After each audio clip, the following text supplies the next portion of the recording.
doutora. Então, é o seguinte, o que eu gostaria de falar com vocês, essa época do ano é muito complicada, né?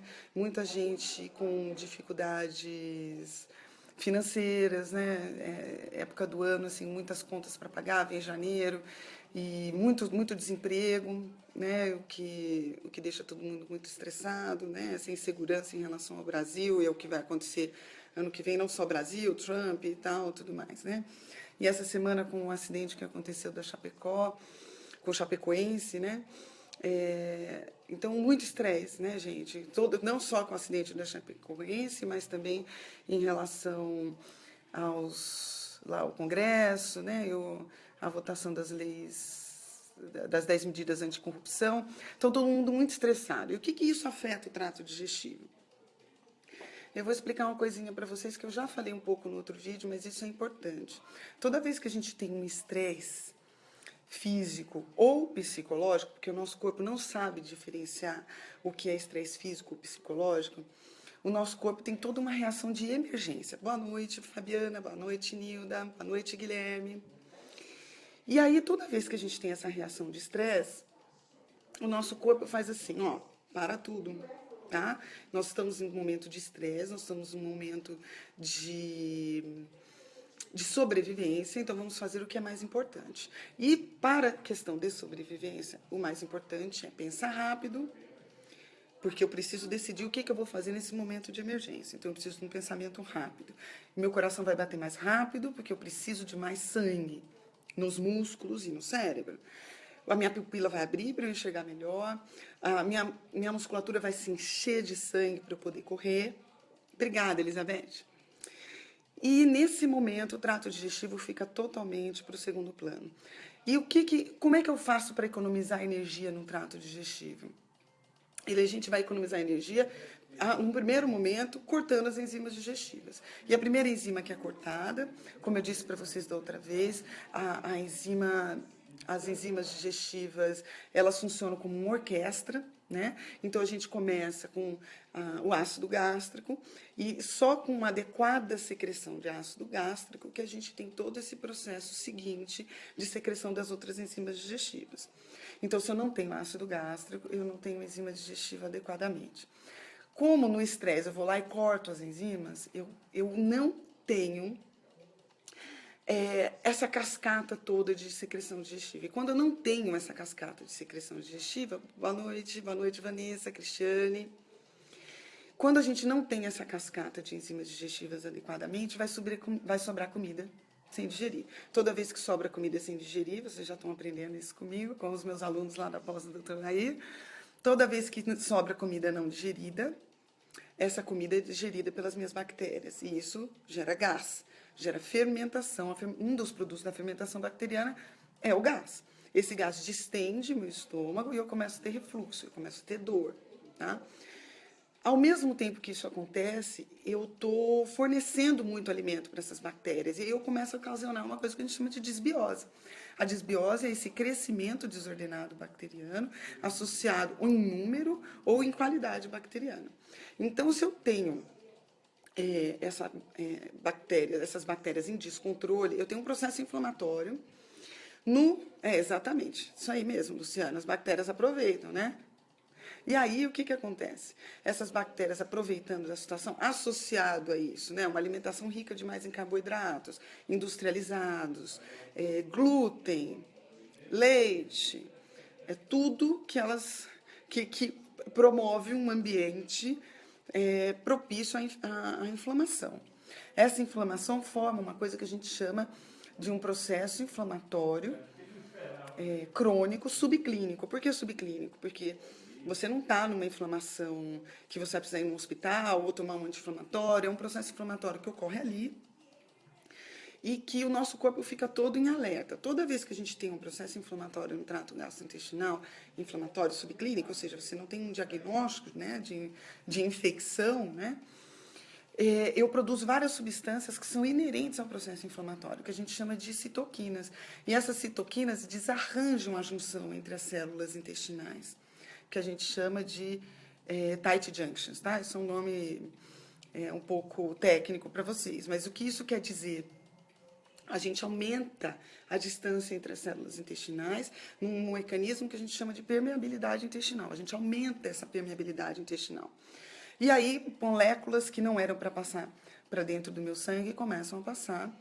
E, mais uma vez, eu vou falar mais uma coisa que eu falei no vídeo anterior, da Jill Kernahan, que quando eu tenho isso, eu tenho a raiz de várias doenças autoimunes. Então, o meu sistema imunológico começa a atacar coisas que são minhas, porque ele faz uma reação cruzada com alguma partícula que eu absorvi que não era para ser absorvida daquela forma, né? E aí eu começo a criar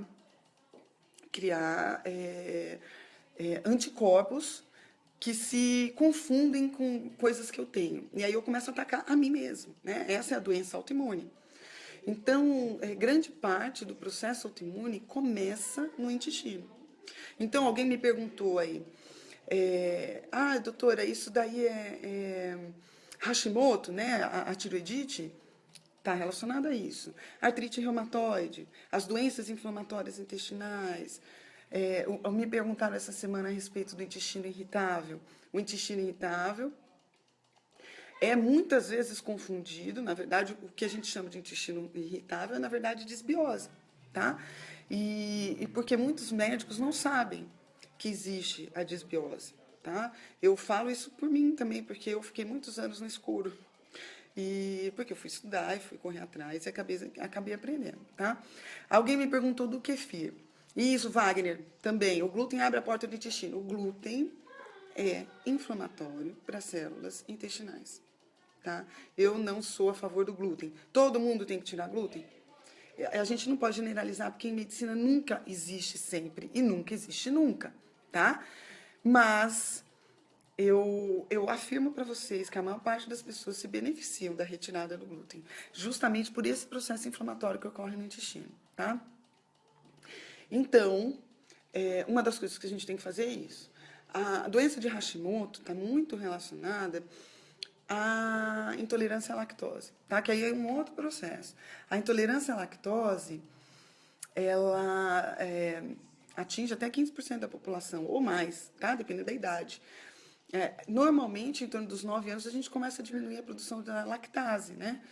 Mesmo porque a gente não precisa de leite mais, né, gente? Aos 9 anos, a gente tem uma série de alimentos que a gente pode usar no lugar do leite, não há necessidade. A gente usa porque a gente gosta, porque a gente quer, né? Eu não, tá? Porque eu não uso mais o leite.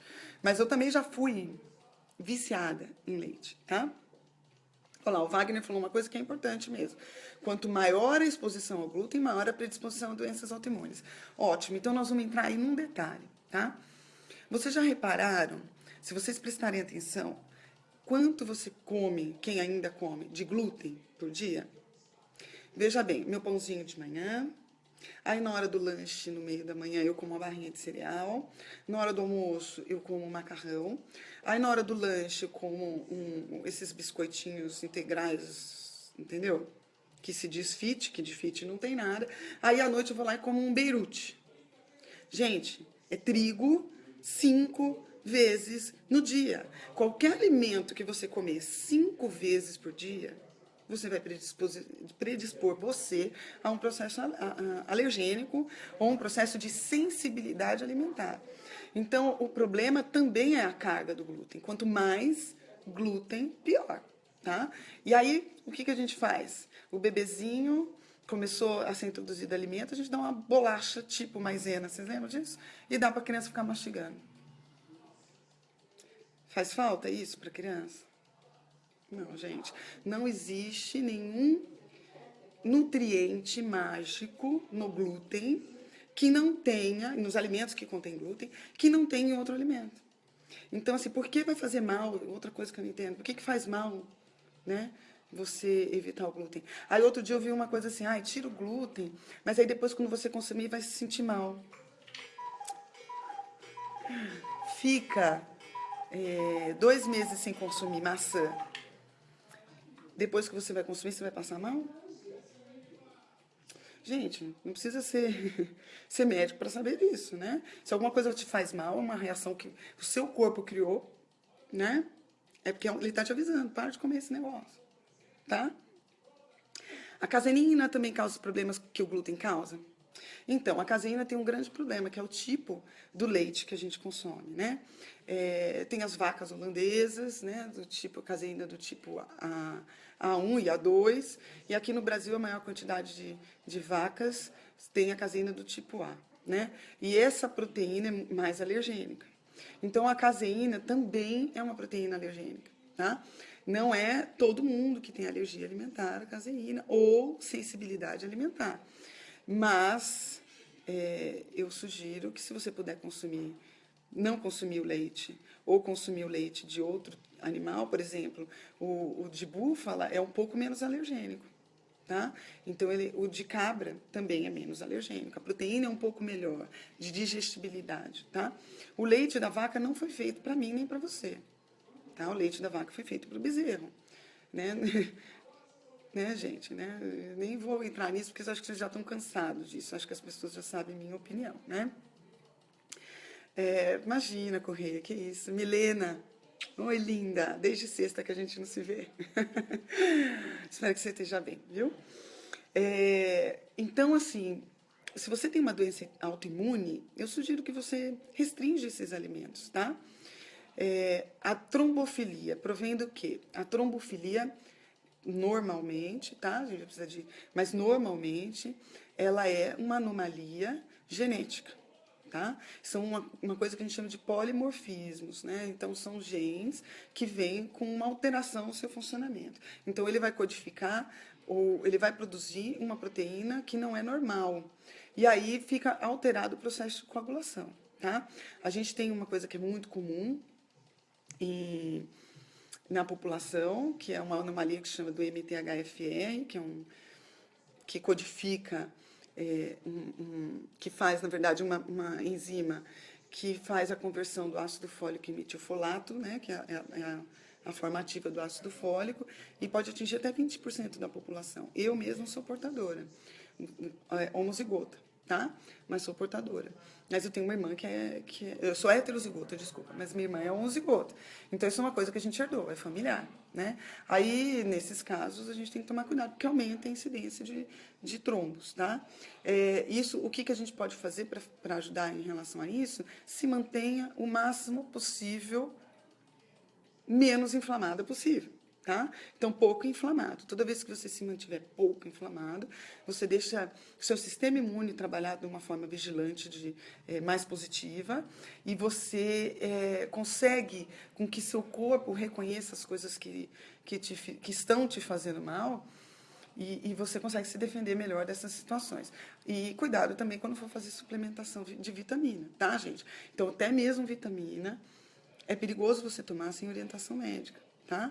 E fitoterápicos, os próprios nutricionistas também podem fazer essa suplementação. Tem nutricionistas maravilhosos e muito competentes que podem fazer isso para você. E cá entre nós, melhor que muito médico, tá? Na verdade, melhor que a maioria. E aí você pode fazer, mas faça sempre com orientação, tá? Não se automediquem. A gente sabe que a diferença entre veneno e remédio é a dose, mas nem sempre uma dose que funciona para mim funciona para você, ou funciona para uma criança, ou funciona para um idoso. Então, essas coisas todas têm que ser consideradas, inclusive, como eu falei bastante esses dias, a respeito da vitamina D. A Juliana Pado perguntando se trata de doença de Crohn, né? Faz parte da minha praia, né? As doenças inflamatórias intestinais, tá? Tomo Marevan, posso tomar limão em jejum? Então, muita gente se preocupa isso porque que aumentaria a coagulação. Claro, você tem que manter, todo mundo que toma Marevan, quem tem que manter em controle da coagulação, né? Um limão em jejum, gente, não tem problema nenhum, tá? Contanto que você mantenha de perto, controlado, o seu INR, né? Que é como está a sua coagulação, tá? Também sou heterozigoto, olha lá, o Marcelo Nakamura também é heterozigoto. Gente, 20% da população tem, tá? Esse polimorfismo, no qual eu me incluo. Não tive problema, tive minhas 2 filhas, né? E não tive problema nenhum de gestação, não tive, que normalmente está relacionado com aumento de anomalias e com aumento de tromboses de placenta, com aumento de abortos, tá? Então, isso pode acontecer. fala de tireoidite Hashimoto. Eu já falei um pouquinho aí, tá? O paciente que tem tireoidite de Hashimoto, a principal restrição alimentar que você tem que pensar e discutir com o seu médico é do leite, tá? Que bom, Juliana, fico feliz que você está gostando, obrigada, tá?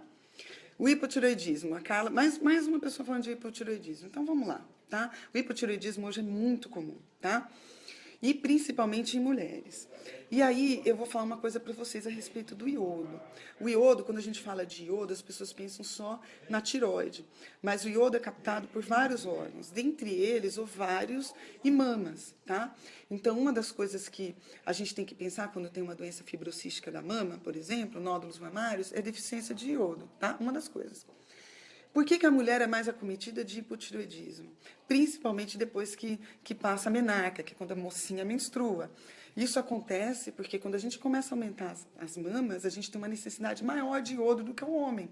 Então, a incidência de hipotireoidismo na mulher é maior, tá?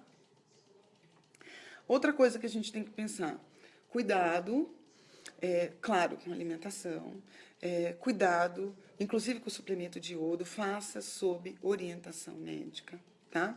Mas muita coisa você pode fazer, inclusive para tireoide também.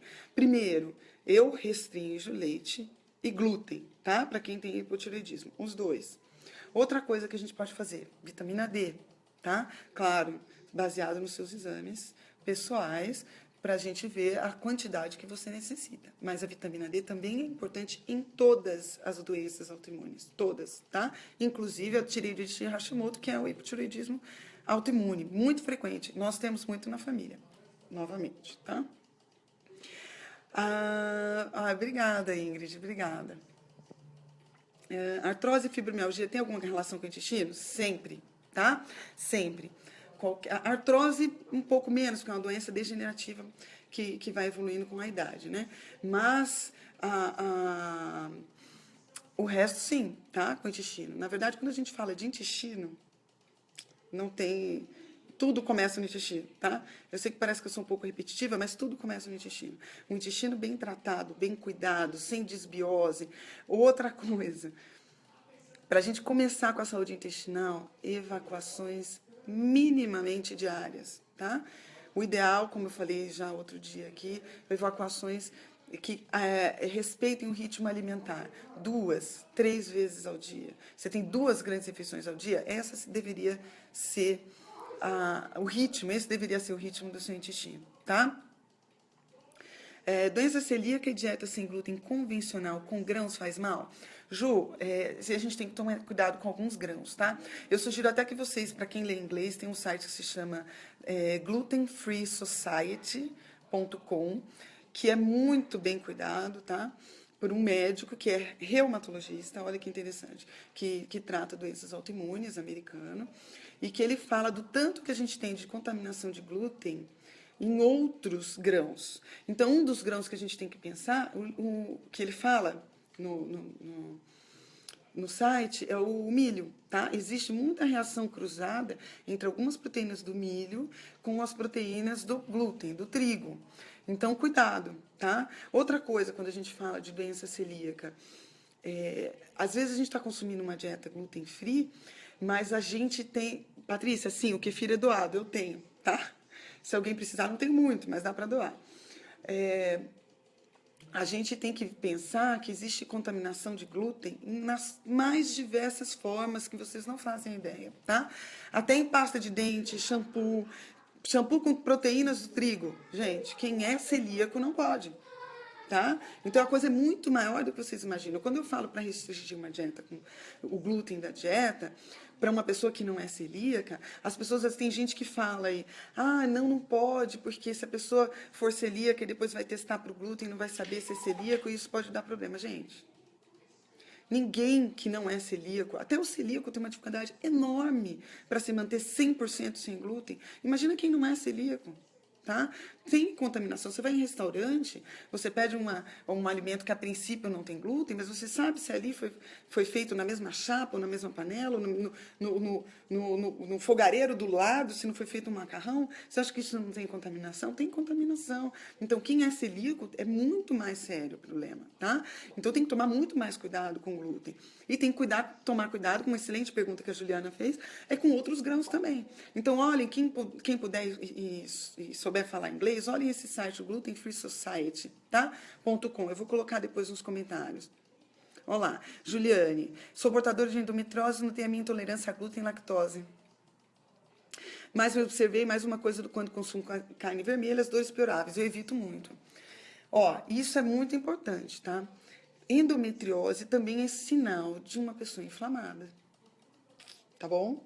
Se eu tenho endometriose, uma das coisas que eu posso fazer para ajudar meu ginecologista a controlar a minha doença é tratar o intestino e consumir o menos possível de alimentos inflamatórios, tá? Então, glúten e o leite ajuda. A carne pode ser. Pensem, principalmente, que se eu tenho uma diminuição de enzimas digestivas, foi o que eu comecei a falar no começo do vídeo. Se eu tenho uma diminuição de enzimas digestivas, eu tenho uma dificuldade de digestão, então as moléculas ficam maiores. A carne vermelha é difícil de digerir, tá? A carga proteica é muito alta. E aí, se eu não tenho enzima digestiva suficiente, eu não tenho ativação da pepsina, do pepsinogênio em pepsina no pH ácido do meu estômago. Então, eu tenho uma dificuldade de digestão de proteína. Então, quanto mais proteína eu tiver, mais dificuldade eu vou ter de digerir, mais partícula vai sobrar sem digestão e talvez eu fique mais inflamado.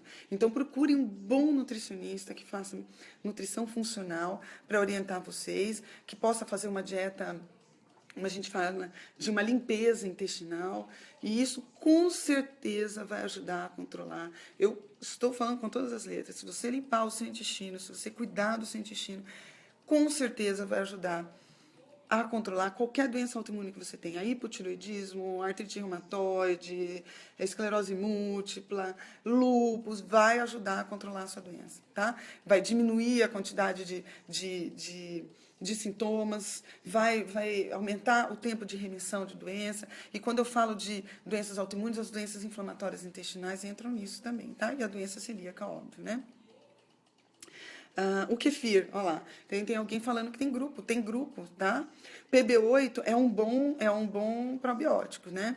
Agora, gente, tem que prestar atenção numa coisa que eu sempre falo. O kefir ajuda a síndrome do intestino irritável? Ajuda, tá? Todo probiótico ajuda. Todo probiótico.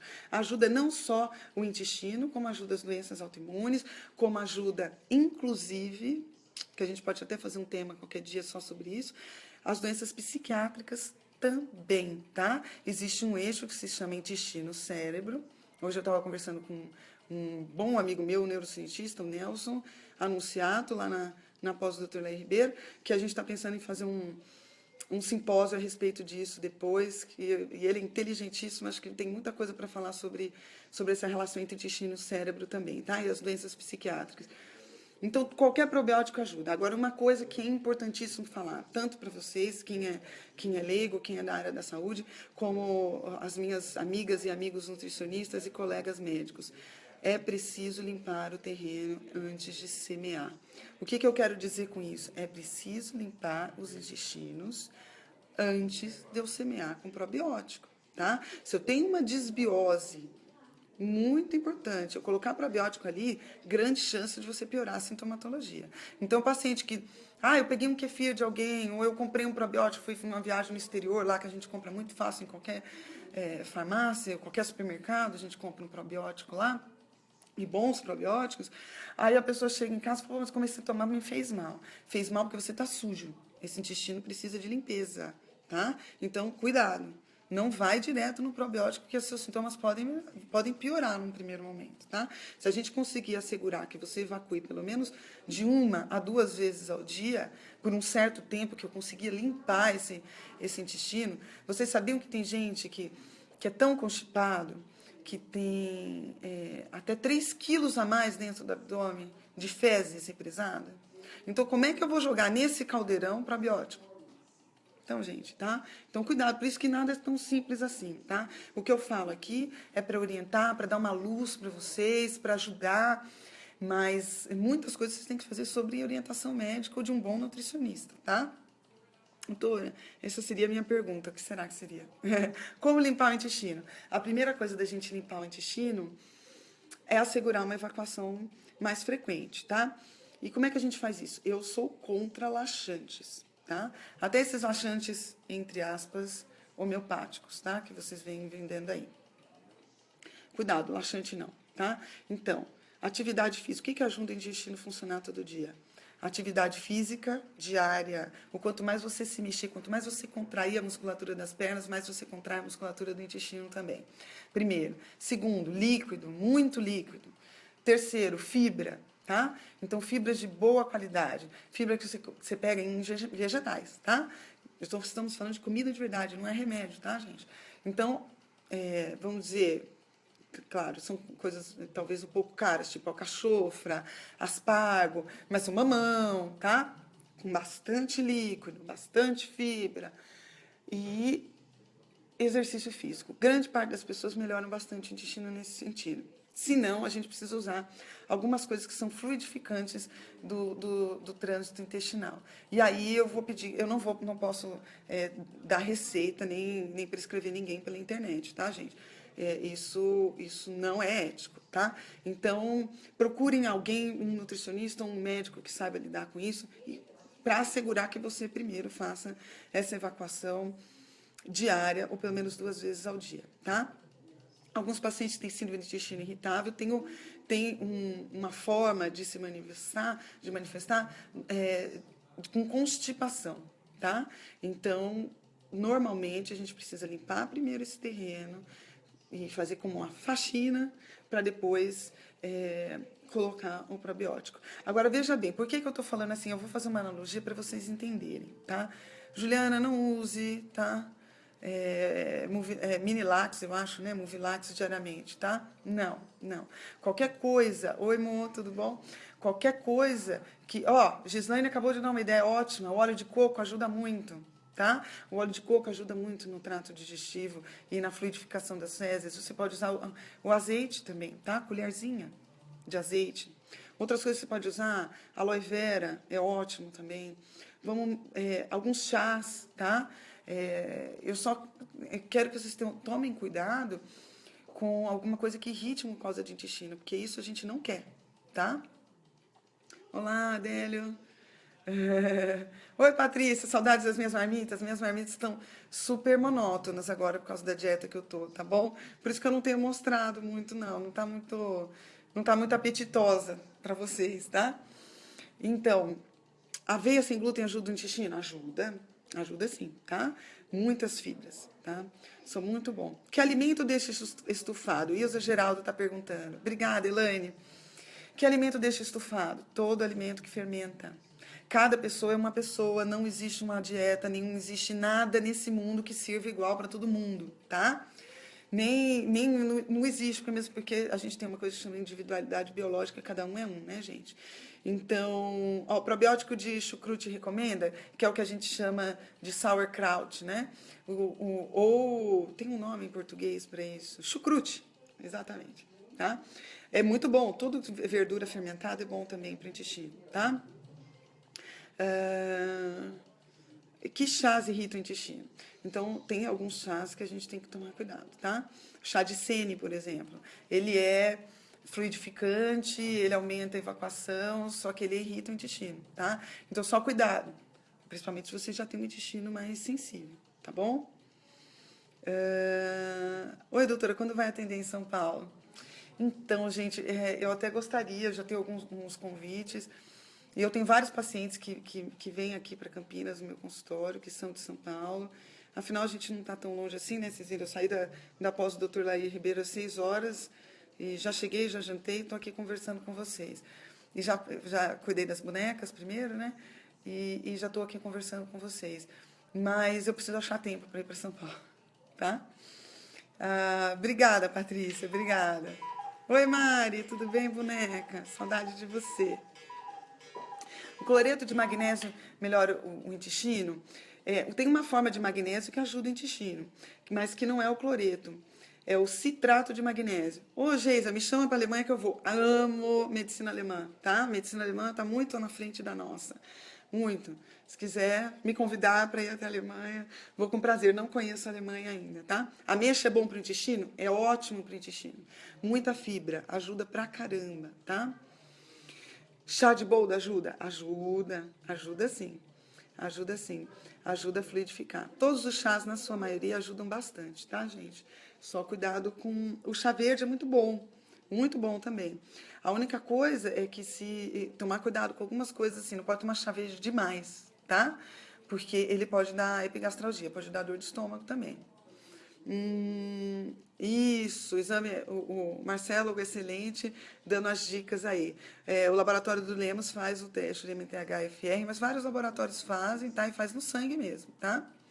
Doutora, aloe vera temos em casa. Então, tem que cuidar tomar cuidado com a aloe vera que você vai usar, tá? Tem aloe vera que não dá para ser usada, que ela não é propícia ao consumo, tá bom? Vou convidar para vir ao Japão também. Puxa, imagina que legal conhecer o Japão. Eu vou com prazer, tá? Oi, Lucinete. Água com cloro destrói probióticos? Ai, gente, é ruim, tá? Água com cloro, para mim, a microbiota não é legal, infelizmente, né? A água que a gente tem de pia não é legal. Se a gente puder evitar água com cloro, existem alguns filtros específicos, inclusive para o banho, que é muito bom, inclusive para quem tem distúrbio psiquiátrico e para quem tem autismo ou padece de algum dos espectros autistas, seria interessante tirar o cloro da água, sim, tá? Doutora, tenho síndrome de intestino irritável e intolerância à lactose. Dias de melhora e piora das evacuações, gases crônicos, muito estufamento, triste. Olha, faz o seguinte, minha querida, tem uma dieta que se chama dieta de FODMAPs. FODMAPS. Ajuda muito, tá? Procure na internet. Chegue com essa informação para o seu médico, chegue com essa informação para seu nutricionista, isso ajuda muito, tá? Cláudia, me fala, qual foi sua pergunta, minha querida? Tem tantas perguntas que eu não vejo, desculpa. Olha lá, como diz o doutor Lair Ribeiro, cloro e flúor acaba com a tireoide porque entra no lugar de iodo. Exatamente. O doutor Lair fala isso mesmo. Doutor, é verdade que quem toma água alcalina diminui o ácido clorídrico? Não, tá? Ela não tem esse poder de diminuir o ácido clorídrico, tá? O ácido clorídrico, na hora que você toma água alcalina, é tão rápida a absorção que não dá tempo, tá? A absorção é bem rápida. E eu vou contar uma coisinha para vocês. Quem produz ácido clorídrico em quantidade adequada alcaliniza o sangue. Eu lembro quando eu estava na faculdade, a gente aprendeu, acho que alguma coisa em bioquímica, e a gente tinha o costume de falar assim: eu acabei de almoçar, eu tô com alcalose metabólica. E o que é isso? Meu sangue fica com um pH mais alcalino. Por quê? Toda vez que eu produzo ácido numa quantidade adequada, que eu jogo íon ácido para dentro do meu estômago, eu absorvo bicarbonato. E isso alcaliniza meu sangue. Então, até uma das formas da gente se tornar mais alcalino, inclusive inibir várias doenças, inclusive o câncer, é a gente produzir adequadamente o ácido gástrico, né? Que infelizmente muita gente hoje, usando principalmente os inibidores de secreção ácida, que usam assim, tá? N pessoas usam por 10, 15 anos até, infelizmente, e tem repercussões horrorosas, tá? Eu não recomendo que você use inibidor de secreção ácida de forma crônica. Por favor, tentem não usar. Conversem com os seus médicos. Eu sei que tem muito médico que prescreve isso e prescreve achando que não tem nenhum tipo de repercussão corporal, mas não é o ideal você usar uma droga dessa. Nem se automedique, não vá na farmácia, não fique comprando essas medicações de forma irresponsável, tá? Isso não é bom para você, tá bom? Altera toda a ecologia intestinal, altera a absorção de uma série de nutrientes, isso não é saúde, tá? Existe, sim, repercussão do uso dos inibidores de secreção ácida do estômago de forma crônica, tá? Inclusive psiquiatricamente falando. Doutora, fala um pouco sobre os ovários policísticos, pode influenciar o funcionamento do intestino? Na verdade, o intestino pode influenciar a formação do ovário policístico, tá? Pode sim, a disbiose pode estar relacionado com ovário policístico. Tratem os intestinos. Eu sei que eu estou repetitiva, mas tratem os intestinos para tratar qualquer tipo de alteração hormonal. Primeiro tem que tratar o intestino, tá? Tarará. Antiácidos, isso, Marcos? Não, não sou a favor de antiácidos, tá? Para evitar. Os bloqueadores de secreção ácida, eles foram feitos por uma razão. Existe um motivo de serem usados, mas não da forma como está sendo usada atualmente, tá? A pessoa come o que quer, do jeito que quer, e fica aí, fala, não tem problema, eu tenho aqui meu remedinho que eu ando na bolsa e tal. Não façam isso, tá? Existem repercussões a longo prazo que não são boas para você, principalmente no ponto de vista cognitivo, psiquiátrico, depressão, tá? Fora a desbiose que isso causa, tá? Alguém fez uma pergunta comprida aqui que alguém já fez embaixo, eu não consegui ver. Faz mais de um ano que tomo os prazóis e não vejo melhora. Então melhora, tá? Infelizmente, porque o prazol, ele tira o ácido gástrico. Se vocês derem uma olhada num vídeo que eu fiz um tempinho atrás, a maior parte, eu diria 90% das pessoas que têm uma doença do refluxo ou epigastralgia, não tem aumento do ácido, tem diminuição, tá? Então, o uso de qualquer droga que diminua a secreção ácida vai perpetuar o processo. Ele vai tirar o sintoma, mas não vai tratar a doença, tá? Tratem. Foi isso que eu falei do limão semana passada, fiz um vídeo só do limão. O limão ajuda muito, mas não outra coisa que eu vou falar também. Quando eu falo muito das drogas de inibição da secreção ácida, ela não pode ser tirada de uma vez, tem que ser feito um desmame, tá bom? Por que que isso acontece assim? Porque as drogas que inibem a secreção ácida causam um aumento de um hormônio que se chama gastrina, que é secretado no estômago, e esse hormônio que se chama gastrina, ele é uma resposta do meu corpo à minha falta de ácido. É uma tentativa que o meu estômago faz de produzir mais ácido. Olha como o corpo é inteligente, né? O ácido está ali porque tem uma razão, e entanto que a gente tem um hormônio que é produzido no estômago e é feito para fazer esse controle dessa secreção. Se eu fico inibindo esse ácido muito tempo, esse meu hormônio sobe demais, que é a gastrina. Aí se eu for lá e tirar de uma vez qualquer droga que iniba a secreção ácida, a gastrina vai estar alta, aí sim o meu corpo vai fazer um efeito rebote e vai produzir ácido demais. Então, não tirem de uma vez. Isso tem que ser feito com desmame, tá? Eu não vou ser irresponsável de mandar vocês parem hoje. Tá tomando que nem uma amiguinha aí falou, tô tomando há um ano. Não pode tirar de uma vez, tá? Não pode tirar de uma vez. Procure um médico, de preferência um médico que faça medicina integrativa, funcional. Quem já teve essas aulas comigo na pós ou no curso que eu dei semana passada no curso do Lúcio Lemos, do Laboratório Lemos, eu falei isso, já tenho vários colegas já sabendo como se faz esse desmame, tá? Não façam esse desmame por conta própria, nem de uma hora para outra, tá bom? Alguém falou que eu tomava limão. É que tá indo muito rápido, gente, às vezes eu perco, tá? Se a pergunta for muito comprida, eu não consigo ver, tá? Fiz meu pai parar com pantoprazol e antiácidos alemão, ele passou muito mal. Então, é porque não posso tirar de uma vez, tá bom? Começou, infelizmente, o estrago já foi feito. Então, agora a gente tem... É como se você tomasse um remédio para dormir, tá? É como se você tomasse um Rivotril, tá bom? Se você não pode tirar de uma vez, tá? Então, tem que ser devagar. Aos pouquinhos. E vai dando limão, por exemplo. Essa é uma das formas da gente fazer esse desmame, tá bom? Acidez de estômago dá gases? Não, Cristina, a falta de ácido dá gases, tá? Eu sei que essa informação é difícil para vocês digerirem, é uma informação difícil para entender, mas a falta de ácido é que dá gases, tá? Porque eu não digiro adequadamente o que eu como, esse alimento sobra, é fermentado e essa fermentação produz gás, tá bom? Tenho gastrite autoimune. Então, a gente tem uma coisa que a gente chama de gastrite atrófica, tá? Não é uma coisa muito comum, mas existe, tá? Olha lá, o Marcos Bognoli está falando novamente uma coisa que eu falei no vídeo anterior. Vinagre de maçã é uma boa alternativa também para esses pacientes que têm baixa acidez, assim como o limão, tá? Olha lá, o Wagner informando, o pH do estômago é 1,5. Então, a secreção gástrica tem um pH de 0,8. Quando ela é um pouco neutralizada pelas secreções de muco do estômago, a gente chega a 2, tá? Então, esse que seria o ideal para a gente estar digerindo o que a gente come.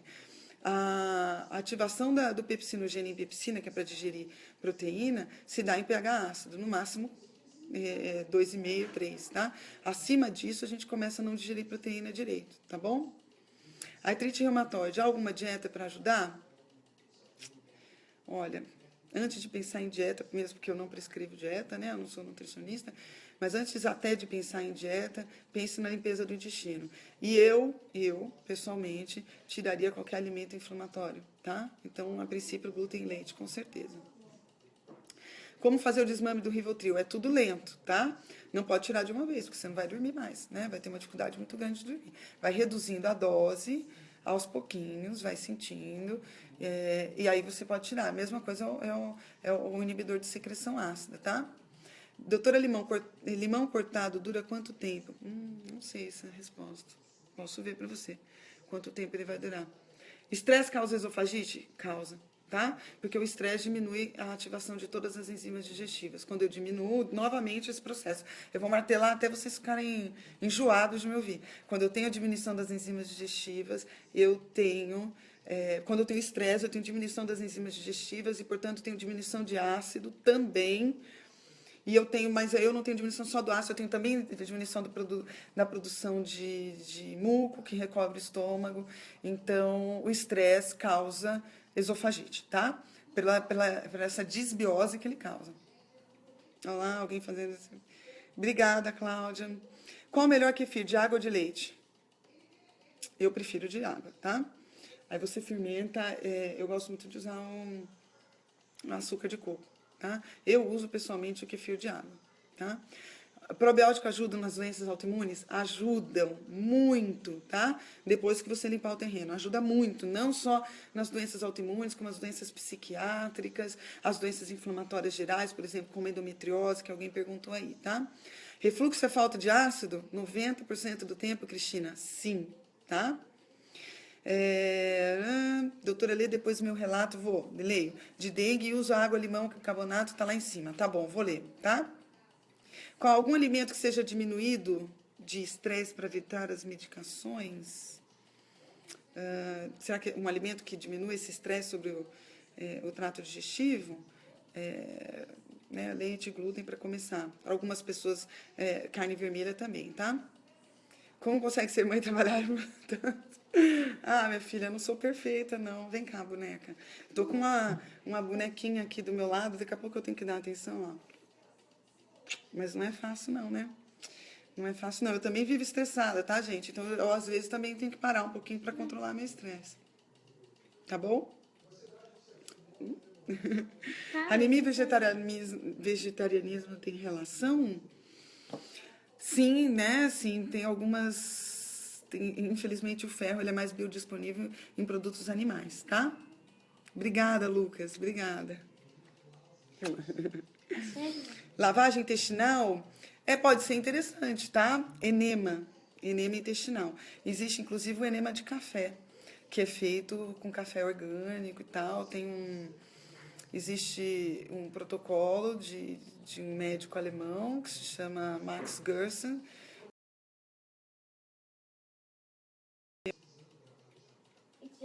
Olá, voltou, estava ruim aqui.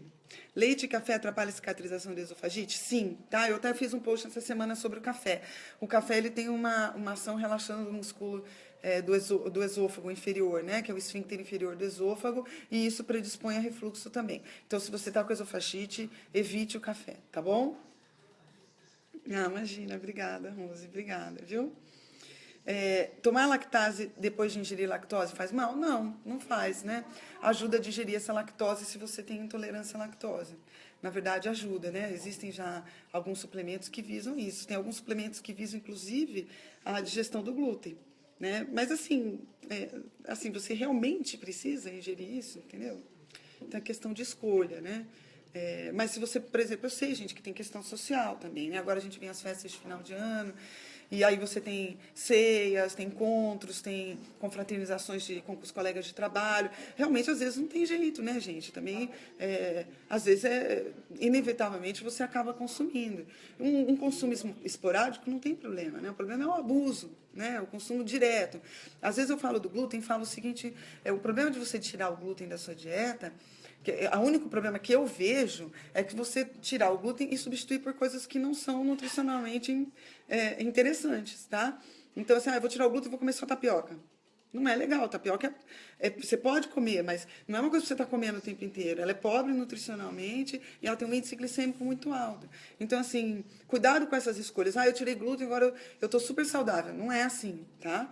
Não é assim, porque não tem glúten, porque é bom, né? Então, uma dica que eu dou para vocês, outro dia...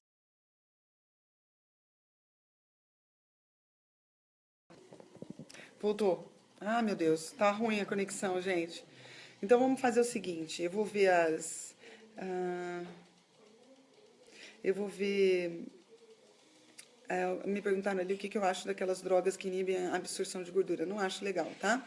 A gordura também é importante pra gente. E toda vez que a gente inibe a absorção de gordura, a gente inibe todas a absorção de todas as vitaminas que são lipossolúveis, tá? Que é a D, E e K.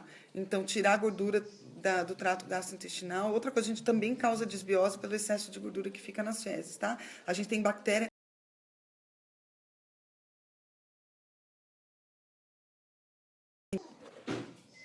Ai, gente, tá ruim, desculpa, viu?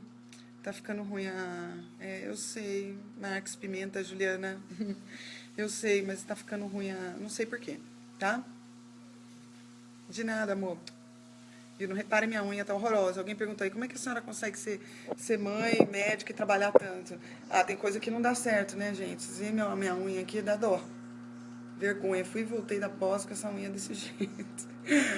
Mas tudo bem, não tem jeito, né? A vida é assim, são escolhas, né? E isso também não vai me fazer perder nenhum dado da pós, nem me deixar mais burra. Então, deixa pra lá, tá bom? Você ia falar de dicas sobre o glúten, travou? Eu falei o seguinte, quando você parar de comer, não é porque você não come glúten que você pode comer qualquer coisa que não contenha glúten que é melhor. Não.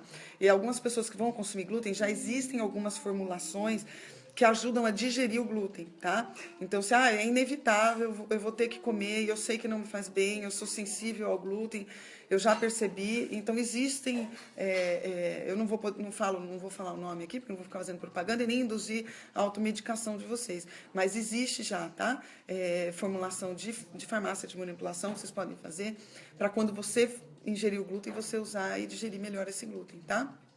Doutora Ceissa, o que causa desbiose? Então, eu já falei bastante aí, tá? Sobre a desbiose. Primeiro, a diminuição das enzimas digestivas, a diminuição do ácido gástrico, a alimentação excessivamente rica em carboidrato, tá? A alimentação excessivamente industrializada também não faz bem, tá bom? E também causa desbiose. O estresse causa desbiose também, né? Então, hoje em dia, se você juntar todos esses fatores, vocês vão ver que quase 100% da população tem um grau de desbiose, tá? Inclusive crianças eu já vejo com desbiose. Então, assim, um grau menor ou maior, todo mundo tem um grau de desbiose, tá? Então, quem tem um grau de desbiose muito grande tem que tomar cuidado, porque não pode tomar probiótico de cara, ou pode apresentar uma sensibilidade muito intensa ao probiótico, tá? E não vai gozar dos benefícios, tá bom? Não deu para ouvir o que a senhora falou sobre os remédios que queimam gordura. Cuidado com os remédios que, não é que queimam gordura, que impedem que o seu intestino absorva a gordura, porque alguém me perguntou, tá? Não vou falar o nome da droga, mas aquele tipo de medicação que a pessoa vai evacuar e vê até a gordura pingando no vaso, tá?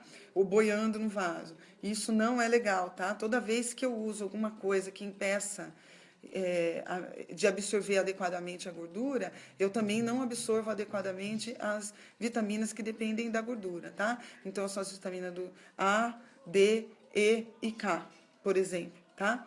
Isso pode acontecer também com os pacientes que operam vesícula, tá? Alguns pacientes desenvolvem também essa dificuldade de digestão, porque eu não tenho mais a vesícula para fazer a contração e responder ao momento certo que ela tem que se contrair e jogar a bile no duodeno. Então, algumas pessoas também desenvolvem essa dificuldade de digestão de gordura e podem desenvolver essa insuficiência de algumas vitaminas lipossolúveis, tá? Então, às vezes tem que suplementar, às vezes essa suplementação também não pode ser feito por via oral se eu não fizer uma suplementação de sal biliar associado. Então, assim, isso não é muito simples, né? Por isso que vocês têm que ir num médico, num nutricionista funcional, um bom nutricionista funcional que entenda disso, tá? Esse inibidor se referiu diz respeito às intolerâncias ao glúten ou também para os celíacos? Então, o celíaco a gente tem que tomar cuidado, tá, gente? Celíaco não dá para a pessoa comer glúten conscientemente e depois tomar um negócio desse, né? Para digerir o glúten, não, né? O celíaco tem reações muito mais intensas e muito mais importantes. Então, o celíaco não pode consumir glúten mesmo, tá? Inclusive, o celíaco também tem que tomar cuidado, inclusive com shampoo, com proteínas do trigo e tudo mais, tá bom? Tirei o glúten e senti refluxo e gases. E depende do que você colocou no lugar do glúten. É isso que eu estava falando. Eu senti o glúten, não me senti bem, eu senti mais refluxo e gases. Se você substituiu o glúten, um alimento que tem glúten, por um alimento que é muito rico em carboidrato, tapioca, por exemplo, pode piorar a sua disbiose. Por isso que não é porque não tem glúten que é bom, tá? Então, isso vocês vão aprendendo com a maturidade, lendo e procurando outras coisas, tá bom?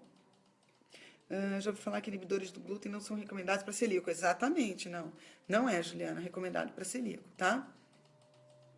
Meu pai operou a vesícula, acontece isso mesmo. É verdade, amor. Acontece essa dificuldade de absorver algumas coisas, porque eu não tenho mais a vesícula se contraindo no momento certo. Eu quero só deixar uma reflexão para vocês. Eu acho que eu já falei bastante, acho que é muita informação, né? Uma informação para vocês. Não existe nada no nosso corpo que não foi feito para estar ali, tá? Eu sou católica e eu acredito que Deus não vai fazer uma coisa que não serve para nada, tá? Então, a vesícula tem sua função, o ácido gástrico tem sua função, até o apêndice tem sua função, tá? Mas o apêndice, às vezes, a gente tem que tirar, porque o risco de a gente ficar com ele é pior, tá? A mesma coisa, às vezes a vesícula a gente também tem que tirar, porque essa vesícula está inflamada, né? É uma questão de vida, né? Eu sou cirurgiã, fui cirurgiã, né? Já fiz isso também, tá? Já tirei vesícula das pessoas. Às vezes não tem jeito, tem que tirar, tá? Mas eu não acho que a gente tem que ter essa parcimônia toda e ficar tirando tudo como se não tivesse amanhã. Cuidado, tá? Porque tudo tem sua função no corpo.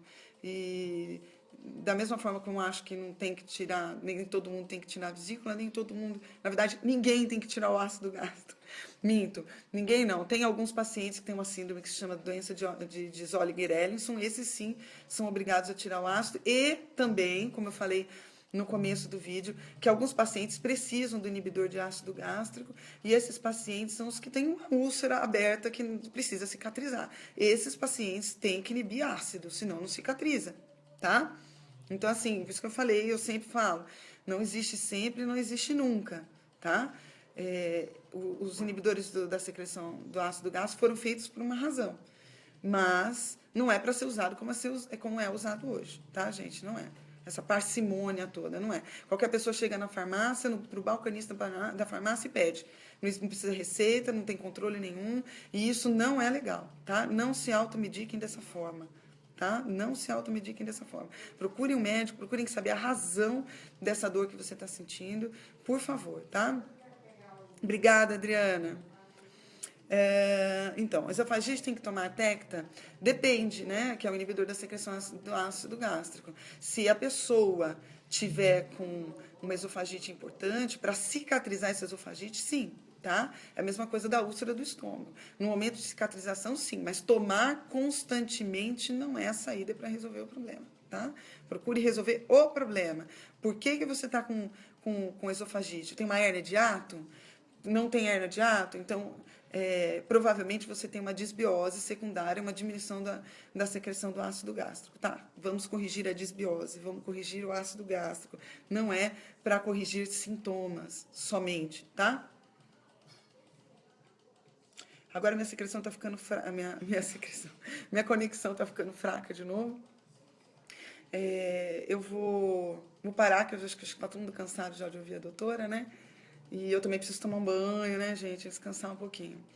Bicarbonato com água, as últimas perguntas. Bicarbonato com água também é bom evitar? É bom evitar, tá? É bom evitar, por favor. Não é para ficar tomando desse jeito, não. Muito obrigada por vocês estarem aqui com a gente. com a minha família, com as minhas bonecas.